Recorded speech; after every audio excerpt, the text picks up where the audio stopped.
It was a cold evening in New York City. The streets were glowing with blue lights, but the air felt lonely. People rushed home holding their phones, umbrellas, and dreams. Among them walked David Miller, a tired man with empty eyes and a heavy heart. David had lost everything: his job, his wife, and even his hope. He worked at a small repair shop now, fixing broken robots and cleaning rusty drone parts. Every night he took the same path home, passing the same park bench, the same old streetlight, and the same silence. But tonight was different. As he passed the park, he heard a soft voice and trembling, scared.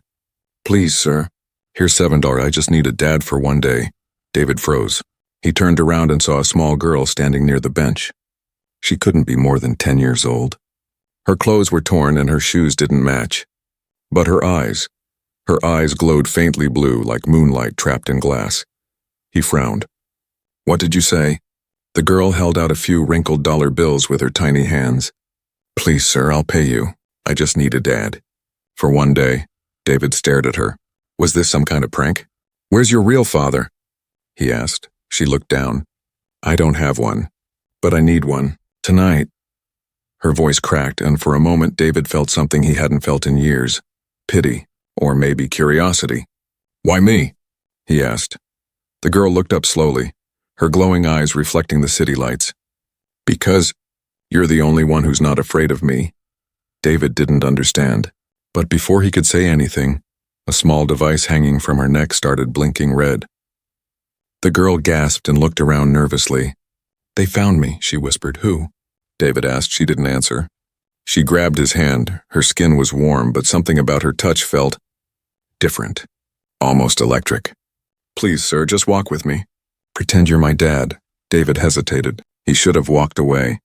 But something in her voice and that fear, that innocence, stopped him. He nodded slowly.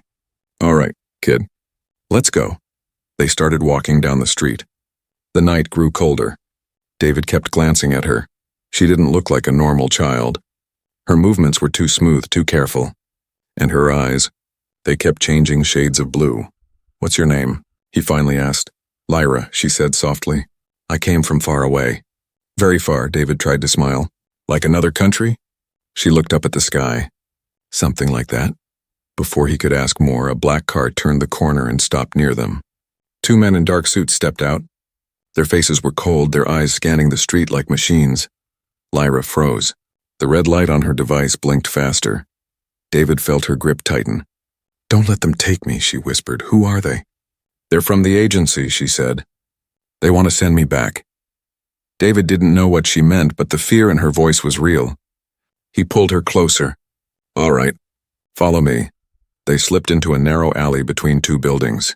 The men shouted behind them, "Stop right there." David and Lyra ran. The alley was dark, filled with old boxes and broken drones. David's heart pounded. He hadn't run like this in years. He could hear the men's footsteps closing in. "Over here," Lyra whispered, pulling him behind a dumpster. The men passed by, their shadows long and sharp. David tried to catch his breath. "Lyra, what's going on? Who are you, really?" Lyra looked at him, and for the first time her voice was calm. "I'm not from this world, Mr. Miller. I came here to find something." David blinked. "What could you possibly find here?" She smiled sadly. "A family." Before he could reply, a strange humming sound filled the air. A small silver drone hovered above the alley, scanning the area with a red beam. Lyra's device turned bright red. "They're here," she cried. David looked around desperately, and there was nowhere to run. The drone stopped, locked onto them, and a mechanical voice said, "Subject identified. Prepare for retrieval." Lyra grabbed David's hand tightly. "Please, sir, don't let them take me."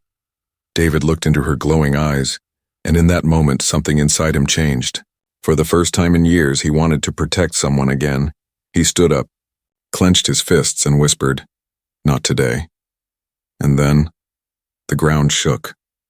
A beam of blue light exploded from Lyra's pendant, sending the drone crashing into the wall. The alley lit up like a storm. David stared in shock as Lyra's eyes turned bright white. "What are you?" he gasped. She looked at him sadly. "I told you, Mr. Miller. I'm not from here." The air around them hummed, and before David could speak, everything went silent. The alley was filled with smoke and blue light. The broken drone sparked and hissed like a dying machine. David stood frozen, his heart pounding so loud it echoed in his ears. Lyra's eyes slowly faded back from white to soft blue. She looked weak now, trembling as if that burst of power had drained all her strength. David swallowed hard. What just happened? Lyra looked down at her small glowing pendant. I used too much energy, she whispered. They'll send more drones soon. We have to move. David took a step back. Hold on, kid. I don't even know what you are. You just blasted a flying robot out of the sky. Who are you, really? Lyra raised her eyes to him, tears glimmering beneath that strange blue glow. I told you, Mr. Miller. I'm not from this planet. I came here to find something. Someone. He shook his head, trying to think. You expect me to believe you're an alien? Lyra nodded slowly. Yes, from Eclipsera. A world far beyond your stars. We don't come here often. It's dangerous. But I had to. David rubbed his forehead. He had seen crazy things in his life, but this was different. All right, he muttered. Let's just say I believe you. Why come here? Why find me? Lyra looked at him seriously. Because you were the first human who didn't walk away. Her words hit him like a stone. Before he could respond, the sound of engines filled the air again. 3 more black cars turned onto the main road. Red lights flashed from their windows. The agency was back. Lyra's pendant blinked rapidly. They're tracking me through my energy signature. Then we need to hide, David said quickly. Come on. They slipped out the other end of the alley and ran through the crowded streets. People barely noticed them. Just another man and his daughter. But David could see the drones circling above, searching. Lyra suddenly stopped in front of a small repair shop. It was dark, dusty, but familiar. It was his shop. David unlocked the door and let her inside. We'll stay here until morning, he said. Lyra sat quietly near the counter. The faint light from her pendant glowed across the walls, making the machines around them look alive. David poured some water in a cup and handed it to her. Here, you look like you need this. She took it carefully, smiling a little. Thank you, Mr. Miller. He sat opposite her, studying her face. So what does the agency want from you? Why are they chasing a kid? Lyra looked away. Because I escaped. On my world, I was part of something big. The scientists called us hybrids. We were born to connect both worlds, yours and mine. David frowned. Hybrids? Yes, she said softly. Half human, half Eclipseran. My mother was from your world. David's eyes widened. Your mother was human? Lyra nodded. She disappeared years ago. I came to Earth to find her. But when the agency found out, they said I wasn't safe, that I had too much power to be free. David leaned back, trying to take it all in. So you ran away? Yes. And now they want to bring me back there or destroy me. There was silence. The ticking of the broken wall clock echoed in the room. David finally spoke. You said you needed a dad for one day. Why? Lyra smiled faintly, her voice trembling. Because if the agency sees me with a family, they can't take me by force. They follow rules, but I don't have a real family. Her words pierced through the silence. David looked at her. Really looked. The little girl sitting in front of him wasn't just scared. She was lonely, just like he had been. He sighed. All right, Lyra, for one day, I'll be your dad. Lyra's face lit up. Really? He nodded. But after that, we'll find a way to get you out of this mess. Just as he finished speaking, the power flickered. The lights went out. David stood up. Stay here, he said, grabbing a flashlight. He opened the door slightly and froze. Outside, a tall figure in a black coat stood under the streetlight. His eyes glowed red, scanning the area like a machine. Lyra whispered from behind, Mr. Miller. That's not human. David's pulse quickened. The figure slowly turned its head, and for a moment David could see its face, and smooth, metallic, and smiling. The figure spoke in a low, mechanical voice. David Miller, you have something that belongs to us. David stepped back. You're not taking her. The figure tilted its head. You have no choice. Lyra's pendant began to glow again, brighter this time, pulsing with energy. The walls started to shake. David reached for her hand. Lyra, don't, but it was too late. A wave of blue light exploded from the pendant, shattering the windows.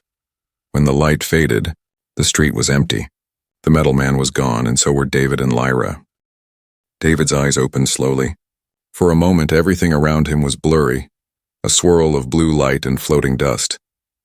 His head hurt, his vision spun, and his ears rang like a broken alarm. When his sight finally cleared, he realized he was no longer in his shop. He was standing in the middle of a vast, empty plain. The ground looked like glass reflecting the stars above. Strange orbs of light floated in the air like tiny moons. The sky wasn't black. It was silver, moving like a slow ocean. Where am I? David whispered. Then he heard a soft voice behind him. You're in the veil, the space between worlds. He turned. Lyra was there, standing barefoot on the glowing floor. Her pendant shone softly against her chest, but now it looked different. The color was deeper, almost alive. The veil? David repeated. You mean like a portal? Lyra nodded. Yes, it connects my world and yours. The light you saw, it opened the bridge. David rubbed his forehead. You mean we teleported? That's impossible. Lyra smiled faintly. Impossible for humans. Not for me, he sighed. Well, kid, next time maybe warn me before you teleport us across dimensions. She giggled, but her eyes looked tired. I didn't mean to. The pendant reacted on its own. It protects me. David looked around again. The place was breathtaking and terrifying at the same time. There was no wind, no sound, just a soft hum coming from nowhere and everywhere. Is this safe? He asked. Lyra looked uncertain. For now, yes. But the agency can track energy waves. They'll find us soon if we stay too long. David frowned. Then we need to find a way back to Earth. Lyra hesitated. Or how we could go to my home. David stared at her. Your home? You mean your planet? She nodded. Eclipsera. If we reach the portal on the other side of the veil, I can show you who I am, and why they're after me. He shook his head. Lyra, I'm just a guy who fixes machines. I'm not made for this space alien chase stuff. Lyra looked at him, her eyes soft. You're more than that, Mr. Miller. The pendant chose you. He blinked. It what? She held the glowing pendant in her palm. It reacts to kindness. It connected to your heart the moment you took my hand. David wanted to laugh, but something inside him believed her. Maybe it was the warmth he'd felt back in the alley, or the way the light had protected them. Before he could reply, the calm air suddenly rippled. A sharp sound echoed, like glass cracking. Lyra's face turned pale. They found us. A dark hole tore open in the sky above them. From it, 3 dark shapes descended. The same agents, but now their forms shimmered like liquid metal. Their red eyes glowed through the mist. Run! Lyra shouted. David grabbed her hand and they sprinted across the glowing floor. The agents followed, their steps silent but fast, leaving black marks wherever they touched the ground. The horizon ahead shimmered with light, a tall archway made of pure crystal. It pulsed like a heartbeat. That's the portal, Lyra cried. David's lungs burned, but he didn't stop. The agents were closing in fast. One of them raised its arm, firing a beam of red light that sliced through the air. It missed David by inches, leaving a burning line on the ground. They reached the portal. Lyra touched the center of the crystal arch and it came alive, swirling with blue fire. Go, she yelled. What about you? I'll follow, just go. David didn't want to leave her, but another beam hit the ground beside them, throwing sparks into the air. He stepped into the light and vanished. Lyra turned back toward the agents. Her pendant shone like a tiny sun. You can't take me, she said quietly. The lead agent tilted its metallic head. You cannot hide from your creators. Lyra's voice trembled, but her eyes were steady. I am not your creation. I'm someone's daughter. And with that, she leapt into the portal. David landed hard on the other side, gasping. He was lying on soft white sand when above him stretched 2 suns. He sat up slowly. The air smelled clean, like rain after a storm. Strange silver trees rose high around him, and glowing rivers ran through the ground like liquid glass. This isn't Earth, he whispered. A moment later, Lyra appeared beside him, her face pale but calm. Welcome to Eclipsera, she said softly. My home. David looked around in awe, but before he could speak, the ground trembled again. In the distance, black shapes were already emerging from the horizon. The agency had followed them. Lyra turned to David. We don't have much time. There's someone you need to meet before they find us. Who? He asked. Lyra looked toward the silver mountains, her voice almost a whisper. My mother. The silver sky of Eclipsera shimmered like a living dream. David stood in awe. surrounded by silver trees that glowed faintly under the twin suns. Rivers of blue light ran through the ground, and giant crystal mountains sparkled far away like stars fallen to the earth. But beauty couldn't hide the fear growing inside him. They weren't alone, but not anymore. Lyra grabbed his hand. "We have to move, Mr. Miller. The agents will track us soon." David nodded, still trying to take in everything around him. "Where are we going?" "To my mother," Lyra said softly. "She lives near the Lumina Mountains. She'll know what to do." They began to walk through the glowing forest. The air was thick but peaceful, filled with strange sounds. The hum of invisible creatures and the whisper of light through crystal leaves. After a while, David finally spoke. "Lyra, how long has it been since you last saw her?" Lyra's voice trembled. "I never did. She left before I was born." David looked at her, confused. "Then how do you know she's here?" Lyra touched her pendant gently. "Because this belongs to her. The pendant always guides me toward her energy. It's why I came to Earth. I thought she might be there. But I was wrong," David frowned. "So she's from Earth too?"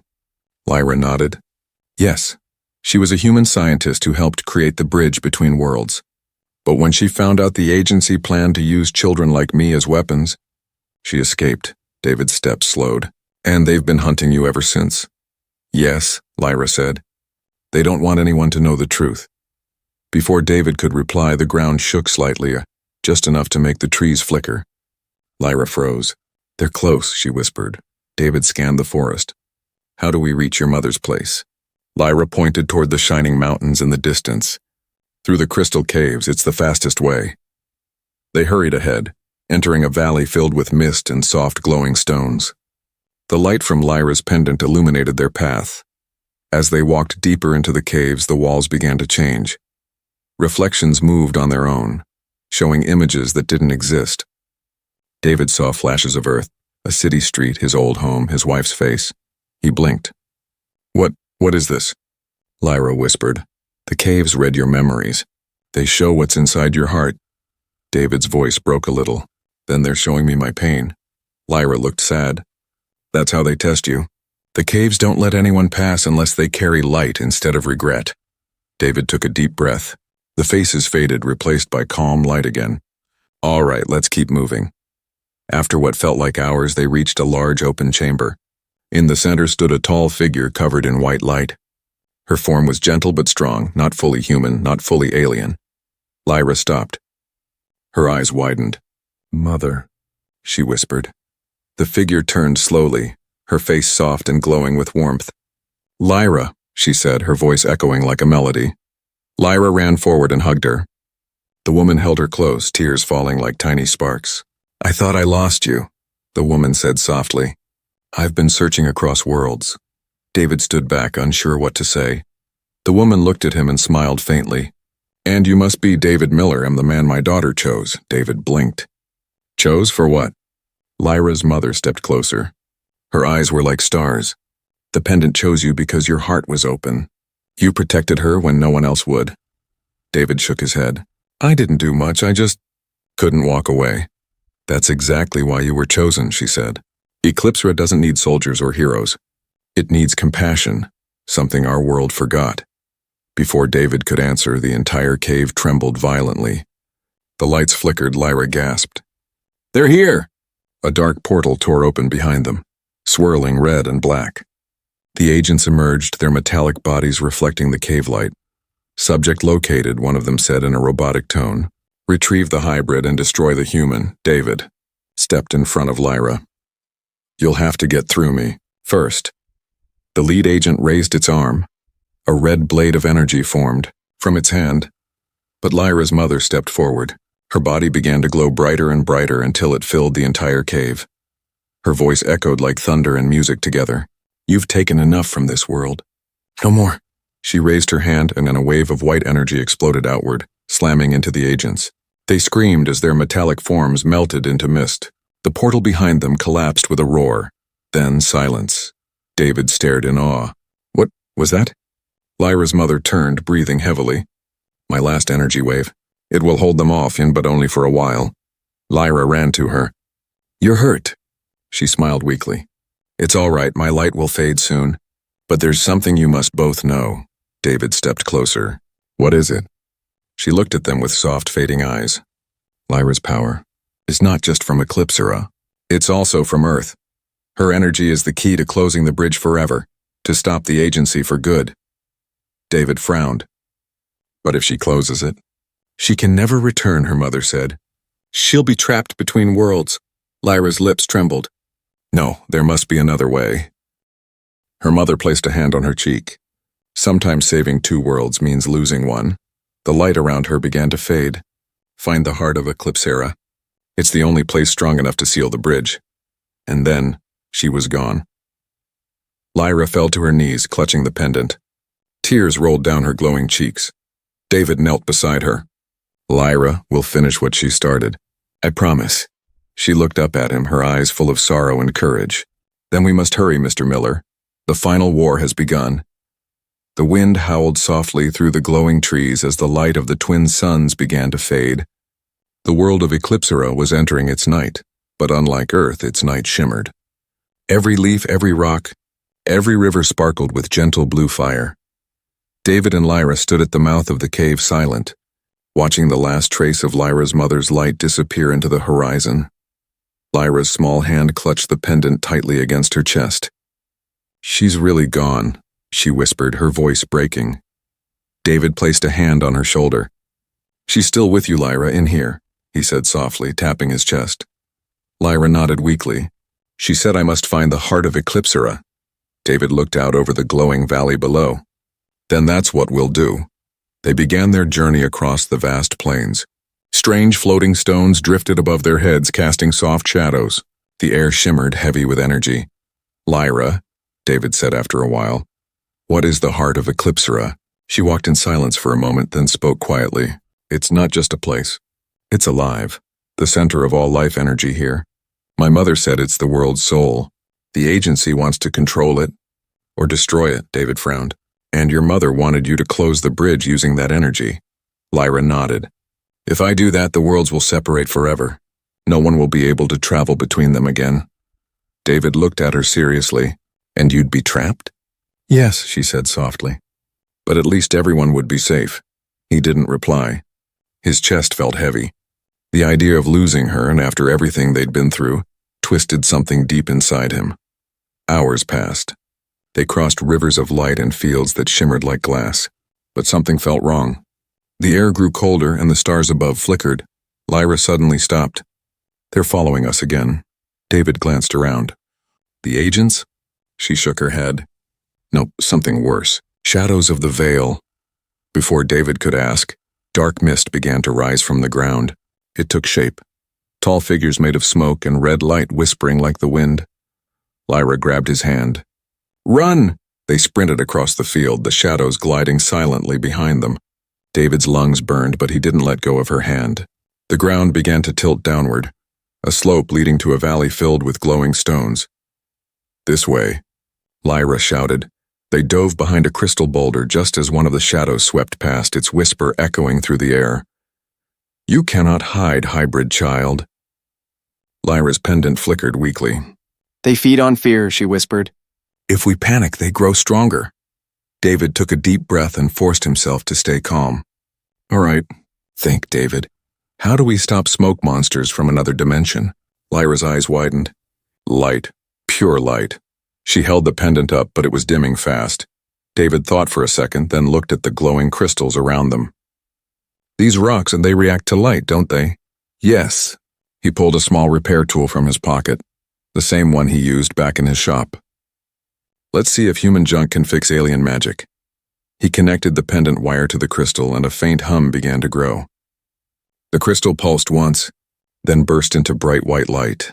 The shadow screamed in a terrible echoing sound, and dissolved into mist. Lyra gasped, her eyes shining. You did it! David grinned, catching his breath.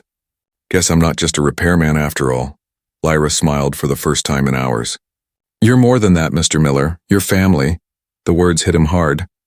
For the first time since his own daughter's death years ago, the pain he had buried deep, David felt something heal inside him. They rested for a while, and when the stars grew bright again, they continued toward the mountains. By dawn, they reached a massive lake that shimmered with golden light. In the center of the lake floated a massive glowing crystal, beating like a giant heart. Lyra stopped and whispered, "The heart of Eclipsera." David stared in awe. "It's beautiful."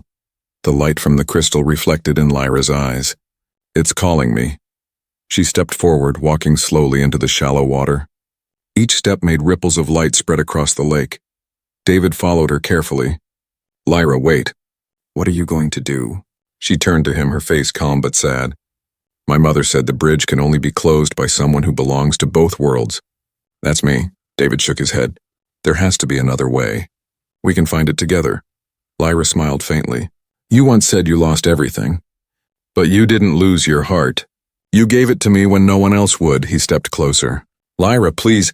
But suddenly the air split open with a deafening sound. The lake darkened.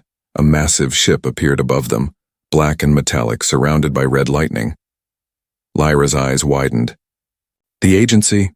They found us." David pulled her back instinctively. "We need cover." The ship lowered and dozens of metal agents began descending from the sky. The leader's voice echoed across the valley. "Surrender the hybrid, and the human will be spared." David clenched his fists. "Not a chance." Lyra's pendant began to glow brighter, almost blinding. The lake itself started to react, waves of light rising like fire. "Mr. Miller," she said softly, "if I don't make it, promise you'll tell my story." David's throat tightened. "You're going to make it, Lyra, we both are." She smiled sadly. "Then let's finish what my mother started." The heart of Eclipsera began to pulse faster, and the entire world trembled.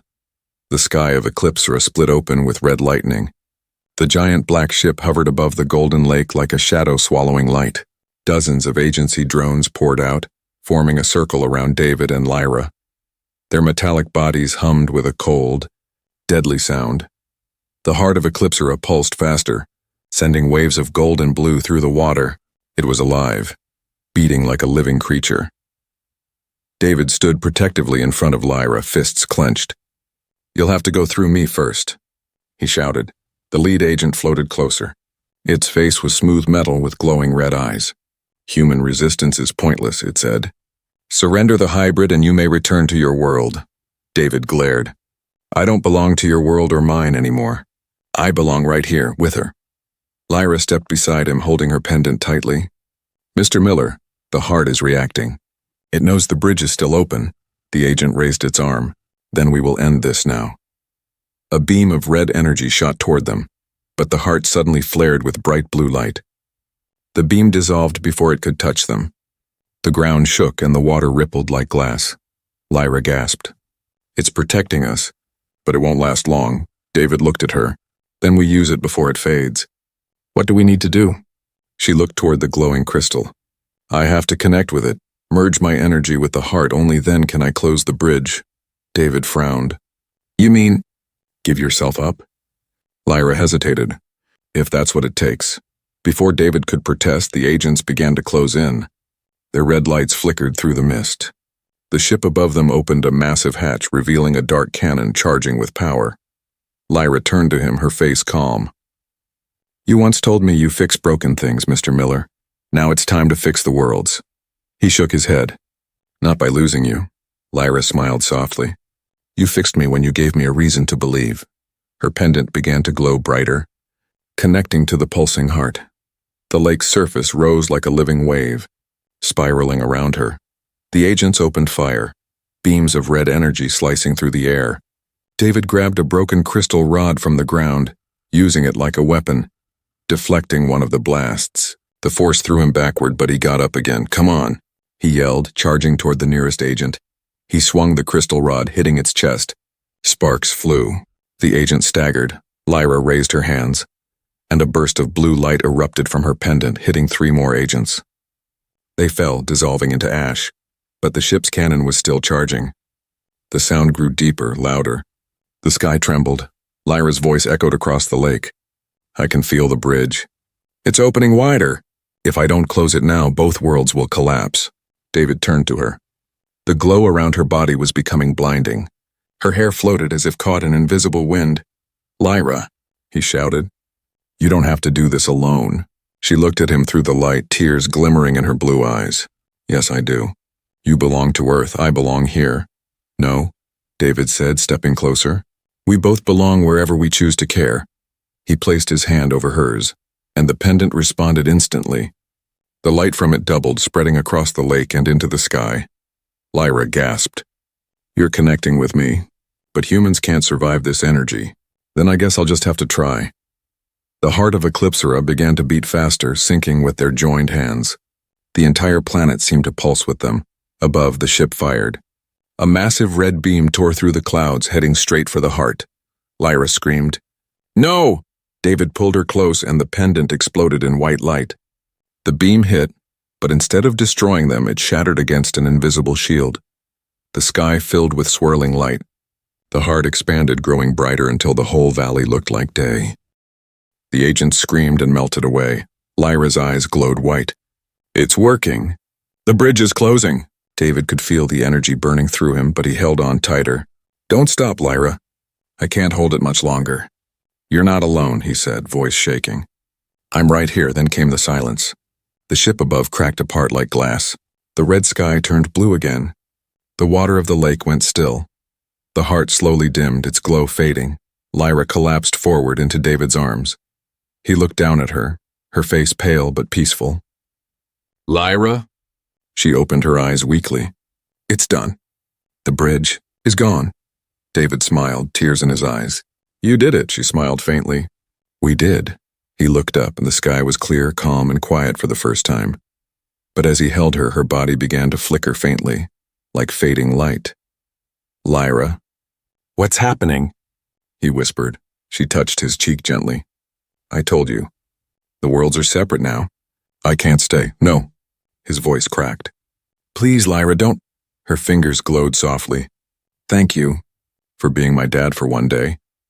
And then she vanished, her light rising into the air and dissolving into the stars. David fell to his knees, staring at the calm lake. Only her pendant remained, glowing faintly beside him.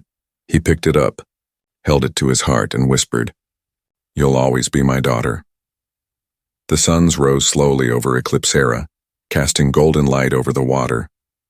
The war was over, but the world would never forget the girl who gave up everything to bring peace. When David opened his eyes again, the world was silent. He was lying on the cold ground, but it wasn't Eclipsera anymore. The silver mountains were gone, the glowing rivers vanished. Instead, he saw gray clouds, tall buildings, and the familiar hum of traffic, Earth. He sat up slowly, his head spinning. How did I get back? The pendant lay beside him, half buried in dust. It no longer glowed, just a dull silver charm. He picked it up and whispered, Lyra. Memories hit him like waves. Her smile, her glowing eyes, her tiny hand reaching out and saying, Please, sir. I just need a dad for one day. His chest tightened. It felt like he had lost a part of himself. David stumbled to his feet and realized he was in the same alley where it had all begun. The bench, the flickering streetlight, the quiet hum of the city. Everything looked normal again. Too normal. He walked toward his repair shop, his body weak but his mind spinning with questions. Was it all real? Did Eclipsera really exist, or had he just dreamed it? Inside the shop, everything was just as he'd left it. Tools scattered, lights half working, the smell of metal and oil. But on the workbench, something new was waiting. A small silver cube. Smooth, warm to the touch, he frowned. What's this? The cube glowed faintly and projected a beam of light. A hologram appeared. And there she was, Lyra. Her blue eyes sparkled gently. She smiled that same soft, shy smile he remembered. Hello, Mr. Miller, her voice said. If you're seeing this, then the bridge is closed and I can't come back. But I wanted to say thank you. David froze, tears instantly filling his eyes. Lyra's hologram continued. When I met you, I thought I was alone. I didn't know what love felt like. But you showed me. You gave me what no science or energy could ever create. Kindness. She looked down, then back up with a small laugh. I learned that being human isn't about where you're born. It's about what you choose to feel. And I chose to love you. As my dad. David covered his mouth with his hand, trying not to break down. The sound of her voice felt like light inside his heart. There's one last thing I want to give you, Lyra said softly. A part of Eclipsera, its light, so you'll never forget you were there. The hologram faded and the cube opened. Inside was a small glowing crystal, blue, soft and alive. As David touched it, it pulsed once, just like a heartbeat, and suddenly he could feel her. The warmth, the laughter, the courage. She was gone, but not lost. That night, David sat on the shop's roof looking at the stars. He held the crystal in his hand. It glowed faintly, reflecting in his eyes. A quiet voice seemed to whisper through the night wind. You fixed the bridge, Dad. Now fix your life. The next morning, he did something he hadn't done in years. He smiled. He cleaned the shop, repaired every broken bot, and even put up a new sign. Miller's Repairs. We fix what matters. Days turned into weeks. He started helping people again, not just machines. A lonely boy who lost his drone, an old woman whose home robot stopped talking. David fixed them all. But every night he returned to the roof and looked up at the stars. One star always shone brighter than the others, a faint blue one. He liked to think that was Lyra watching him. One evening, as he sat under the city lights, a soft beep came from the pendant. He looked down in shock, and it was glowing again, just slightly. He whispered, Lyra. The pendant projected a tiny spark of light that formed into words across the air. Keep shining, Dad. And then it faded forever. David smiled through his tears. I will, kid. I promise. He stood and looked up at the sky, the pendant still warm in his hand. The stars blinked gently, as if answering him. Somewhere far beyond them, on the glowing plains of Eclipsera, the heart pulsed once more. And for a single moment, two worlds, sounding so far apart, shared the same light. David closed his eyes and whispered, Good night, Lyra. Epilogue. 1 year later, the shop was busier than ever. David had repaired hundreds of things, but more than that, he'd repaired himself. On the counter sat a small framed picture, a sketch he'd drawn from memory. A little girl with glowing eyes and a shy smile. Beside it, the silver pendant still shone faintly, like it remembered every world it had ever seen. Every evening. Before closing, David would look at the picture and say softly, See you in the stars, kid. Then he'd turn off the lights, leaving only the blue crystal glowing in the dark, a reminder that somewhere, somehow, love had built a bridge no science could ever destroy.